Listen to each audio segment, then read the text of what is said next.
जापानी लोग दूसरे देशों की तुलना में बहुत लंबा जीवन जीते हैं। यहाँ के लोगों की एवरेज उम्र 84 साल होती है, जबकि हम भारतीयों की उम्र सिर्फ 68 साल होती है। यहाँ विश्व में सबसे ज़्यादा बुजुर्ग इंसान हैं। यहाँ तक कि रिकॉर्ड होल्डर मसाजो नोनाका भी जापान के ही थे, जिनकी पिछले साल 113 साल की उम्र में मृत्यु हुई थी। और कुछ ही साल पहले 117 साल जीने वाली महिला नाबी ताजिमा की भी मौत हुई थी। और अभी भी जापान के केन तनाका के नाम दुनिया की सबसे बुजुर्ग जीवित महिला का खिताब है, जो 117 साल की है।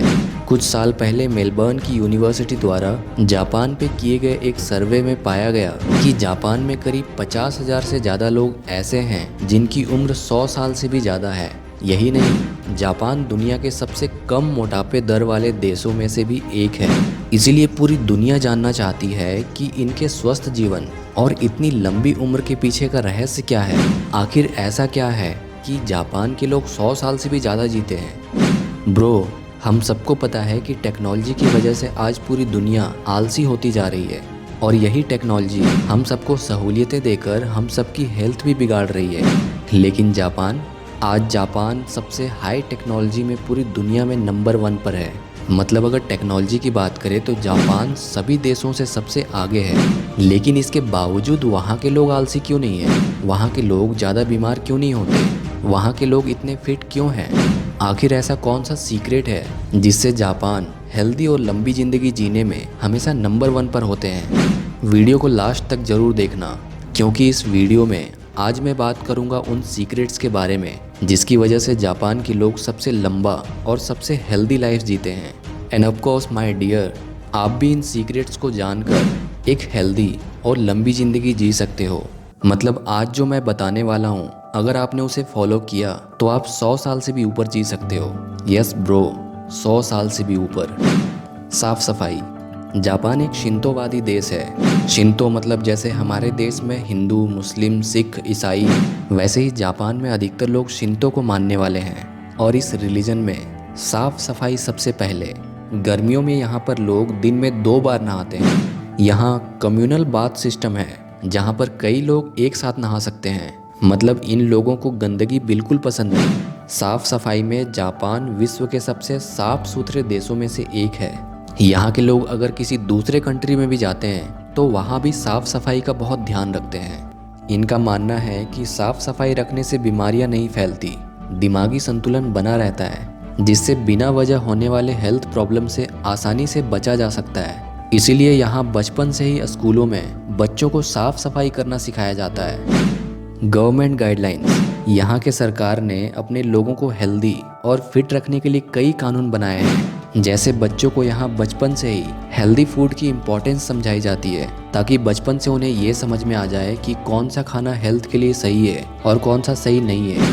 हेल्दी फूड को लेकर जापानी सरकार ने कुछ गाइडलाइंस जारी किए हैं, जैसे कि यहाँ के लोग घर पर ही बने ताजे और पौष्टिक खाने को ही खाएं। बाहर का खाना जैसे पिज्ज़ा, हॉट डॉग और फ्रोजन रेडी मील से दूर रहें।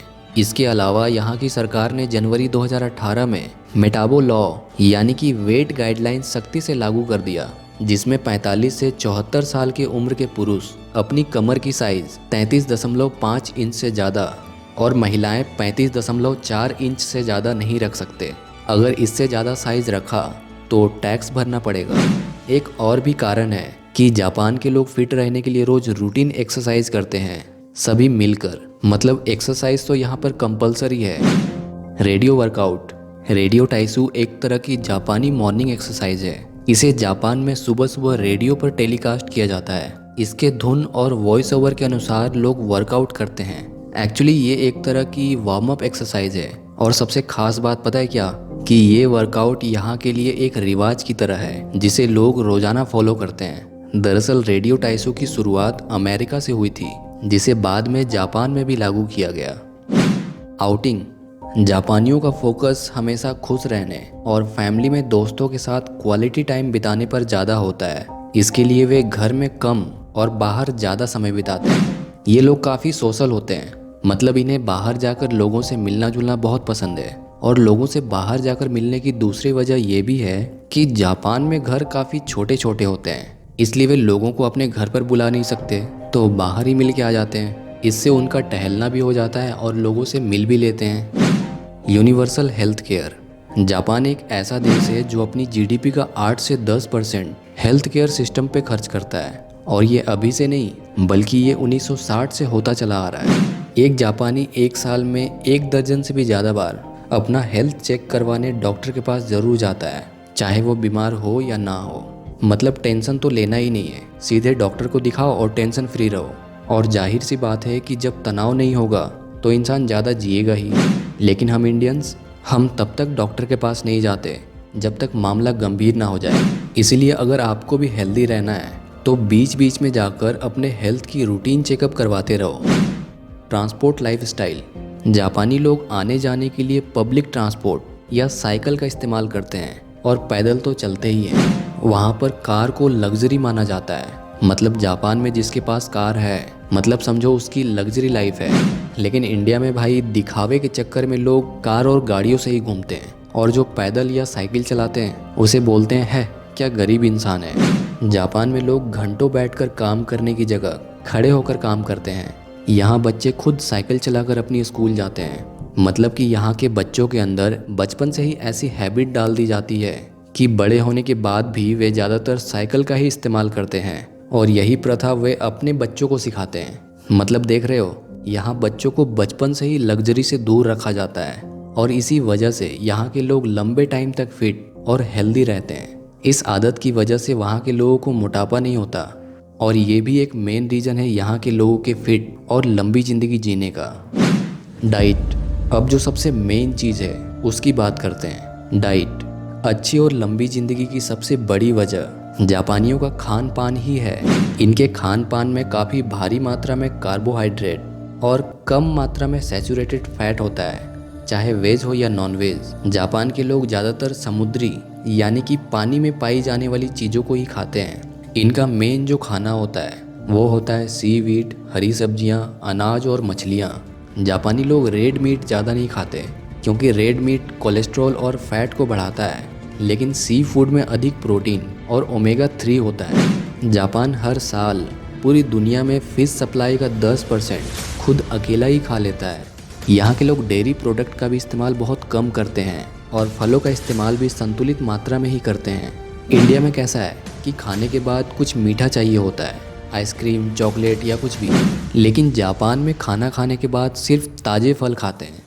ये वैसी चीज़ों से कोसों दूर रहते हैं जिनमें नमक और चीनी की मात्रा ज़्यादा हो। ज़्यादातर खाने वाली चीज़ों में मैदे और आटे का बहुत कम इस्तेमाल होता है, और सब्जियों का इस्तेमाल ज़्यादा से ज़्यादा किया जाता है, और यही वजह है कि यहाँ पर पेट संबंधी रोग कम देखने को मिलते हैं। रोटी और ब्रेड की जगह यहाँ पर चावल खाया जाता है। लेकिन रुको, वो जो चावल खाते हैं और जो हम अपने घरों में खाते हैं, दोनों में ज़मीन आसमान का फ़र्क है।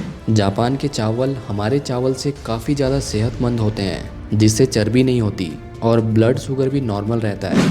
अगर कंपैरिजन के लिए बताऊं, अगर कोई इंडिया में डायबिटिक पेशेंट है तो वो जो नॉर्मल चावल हमारे यहाँ खाया जाता है वो नहीं खा सकता, लेकिन वो डायबिटिक पेशेंट जापान के चावल को ज़रूर खा सकता है, कोई प्रॉब्लम नहीं है। Eating less. यहाँ पर कम खाने से मतलब डाइटिंग करने से बिल्कुल नहीं है। और आपको एक बात बताऊं, जापान के लोगों के डिक्शनरी में डाइटिंग वर्ड है ही नहीं। एक्चुअली ये लोग इसे हारा हाची बू कहते हैं।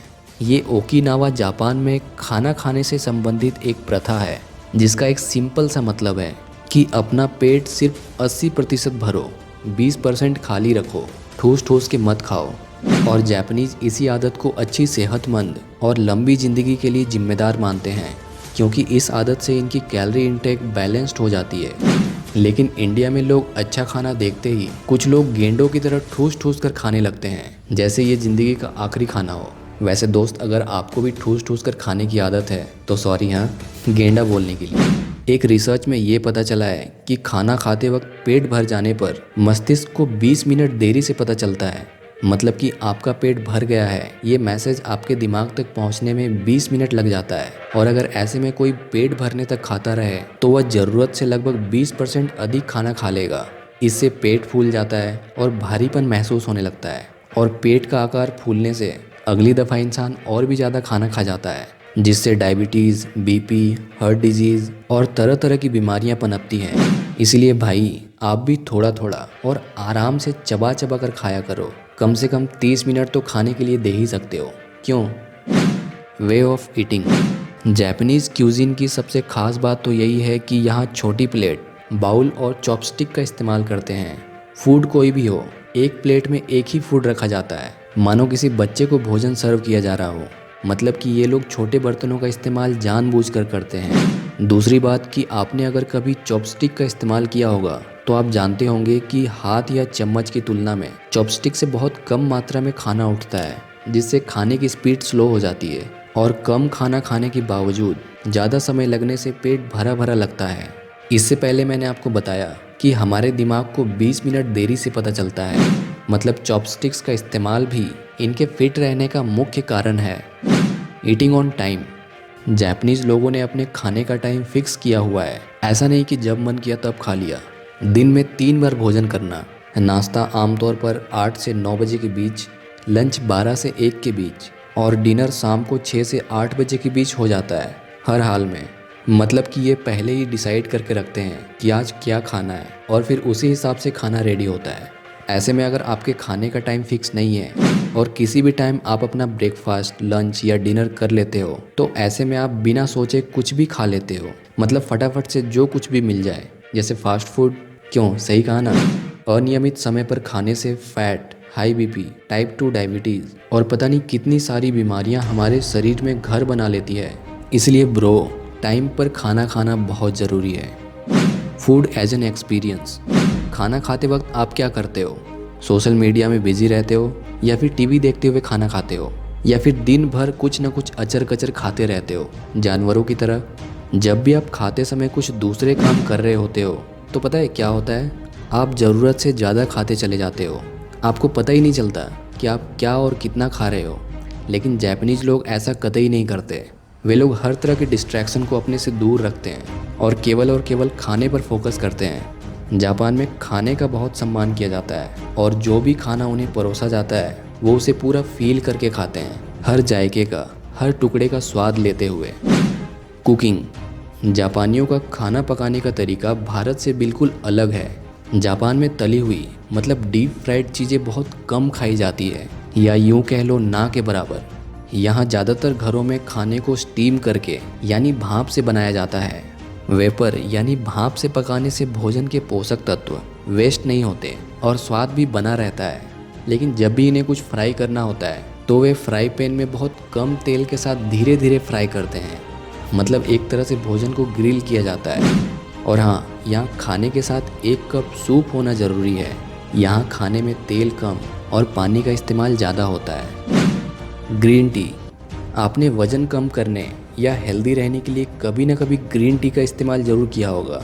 अगर नहीं किया तो इसके बारे में सुना तो होगा ही। विशेष तौर पर ग्रीन टी जापान में नंबर 1 बेवरेज है। ग्रीन टी के बड़े फ़ायदे हैं, जैसे मेटाबॉलिज्म को बढ़ाना, फैट बर्न करना और हृदय रोग के जोखिम को कम करना, एट्सेट्रा एट्सेट्रा। इसमें एंटीऑक्सीडेंट की मात्रा ज़्यादा होने के चलते ये शरीर में रोग प्रतिरोधक की क्षमता को बढ़ाता है और इसके लगातार उपयोग करने से इंसान के चेहरे की एजिंग भी कम होती है। इसलिए आपने देखा हो कि जापानी लोग हमेशा जवान दिखते हैं। जापानीज़ दिन में कई बार ग्रीन टी पीते हैं और इतनी मात्रा में चाय के सेवन का मतलब है कि उनके शरीर में पानी भरपूर मात्रा में होता है। यहाँ तक कि प्री हीटेड ग्रीन टी यहाँ आपको वेंडिंग मशीन्स में मिल जाएगी। ग्रीन टी में कैलोरीज ना के बराबर होता है, लेकिन आप जो कोल्ड ड्रिंक पीते हो, कोका कोला या थम्स अप, कुछ भी, पता है उसमें कितनी कैलोरीज होती है? 350 ml के कोल्ड ड्रिंक के बोतल में 650 कैलोरीज होती है। और ये बात हमेशा याद रखना, इतनी सी चीज़ में, मतलब थोड़ी सी चीज़ में जितना ज़्यादा कैलोरी होगा वो उतना ही ज़्यादा आपके लिए खतरनाक। से नो टू स्नैकिंग। क्या आपको पता है कि जापान प्रति व्यक्ति के हिसाब से सबसे ज़्यादा वेंडिंग मशीनों वाला देश है? इसके बावजूद जापान के लोग ज़्यादा स्नैक्स खाना पसंद नहीं करते। आमतौर पर वे लोग तीनों टाइम पौष्टिक भोजन ही खाते हैं। इससे उन्हें बेवजह भूख नहीं लगती और ना ही अचानक से उनके अंदर कोई कीड़ा जगता है भूख का। और अगर गलती से कभी स्नैकिंग करते भी हैं तो बहुत कम और संतुलित मात्रा में। इसलिए अगर आपको भी हेल्दी रहना है तो पैक्ड फूड जैसे कुरकुरे, चिप्स, इन्हें खाना छोड़ दो। या एटलीस्ट कम कर दो, और बच्चों को तो कतई से इसकी आदत मत लगाना। इस वीडियो को देखने के बाद आपका क्या विचार है? क्या आप ऐसी खान पान और लाइफस्टाइल के लिए तैयार हो? नीचे कमेंट करके ज़रूर बताना। और ब्रो, जाते जाते मेरी बात सुन लो। वीडियो में मैंने जो भी बताया उसे एटलीस्ट एक बार ट्राई करके देखो। अगर हेल्दी और लंबी ज़िंदगी जीना है तो यकीन मानो, क्योंकि मैं अपने खान पान और लाइफस्टाइल को कुछ ऐसे ही जीता हूँ। उम्मीद करता हूँ कि इस वीडियो से आपको कुछ न कुछ सीखने को ज़रूर मिला होगा। अगर हाँ, तो वीडियो को लाइक कर देना, अपने दोस्तों के साथ शेयर कर देना, और अगर अभी तक आपने हमारा चैनल सब्सक्राइब नहीं किया है तो चैनल को सब्सक्राइब करके बेल आइकन को हिट कर देना। मिलते हैं फिर से एक नई इन्फॉर्मेटिव और इंटरेस्टिंग वीडियो के साथ। तब तक के लिए अपना ख्याल रखिए।